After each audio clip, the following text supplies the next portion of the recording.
Most Americans will tell you they want to see respect and civility restored in the public arena. But incidences of members of the Trump administration being verbally attacked and refused service at restaurants seems to indicate otherwise. We're in Chicago's Millennium Park to see if Chicagoans can follow the logic. Do you think we should be respectful of people we disagree with politically?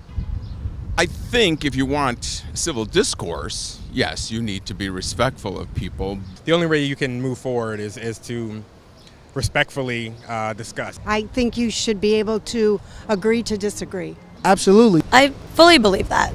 Have you ever attacked publicly, verbally, that is, a public official that you disagree with or a supporter of theirs? Privately, but not publicly, no. No, I wouldn't publicly attack anyone. No, I would never do that.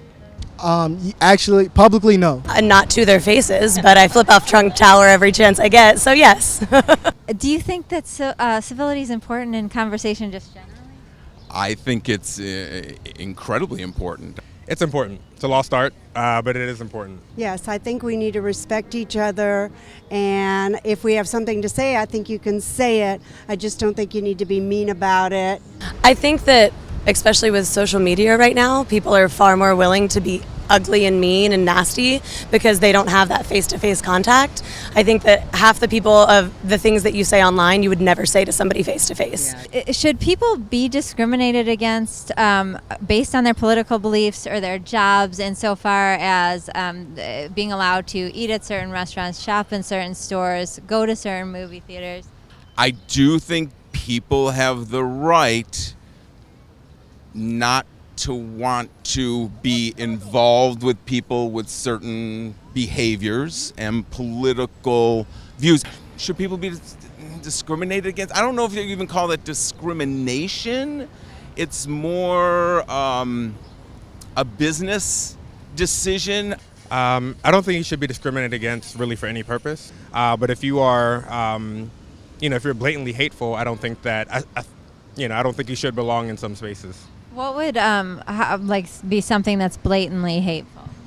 I mean, if someone's blatantly, if I have an establishment and someone is, say, wearing a swastika or something like that, or they have something that is clearly blatantly hateful, and I don't want that around my, my patrons, around myself, around my family, I think you definitely have a right to keep people from those things. There are other symbols that exist, that are out there. I don't, for example, a Make America Great Again hat. I don't think that is necessarily a hateful thing.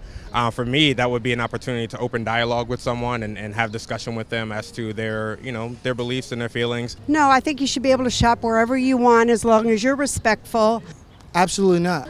I don't think that we should be discriminating against, but the policies the reason that people are doing that is because the policies they're making are negatively affecting people. And they're saying, well, if you have the option to negatively affect my life based on your job, then why don't I have that same right? And so there have been several incidences recently where members of his administration have been either refused service or verbally attacked Homeland Security Secretary Christian Nielsen, Pam Bondi, the AG of Florida.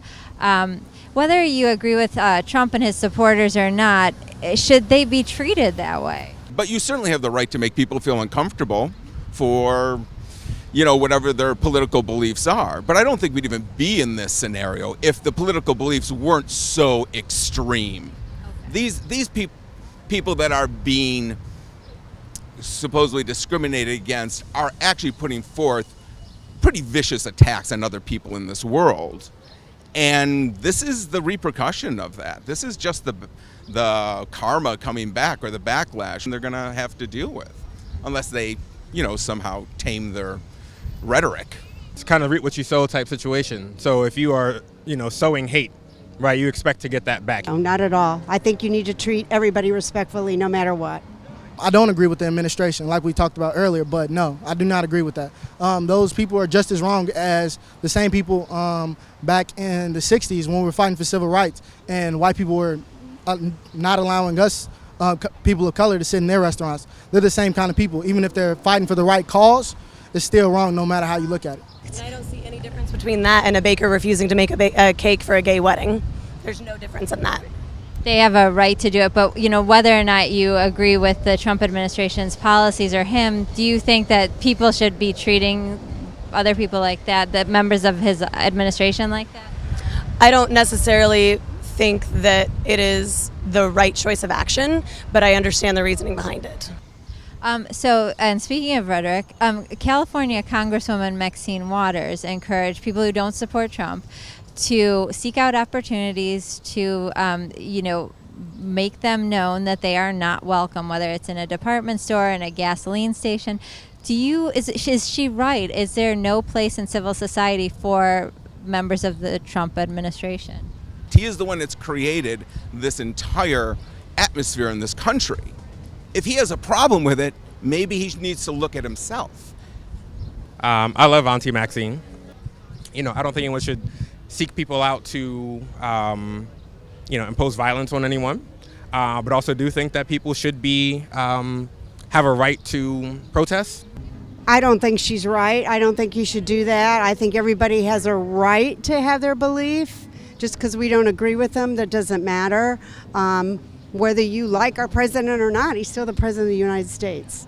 I don't always agree with everything that they do or they say, but I respect the position.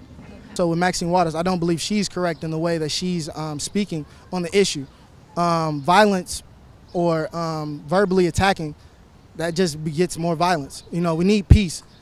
I think that that's kind of a hard issue to say because a lot of their policies are directly against a lot of people in our country.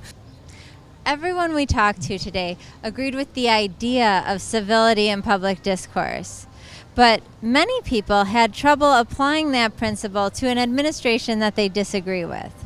So when it comes to the Trump administration, Chicagoans are still struggling to follow the logic.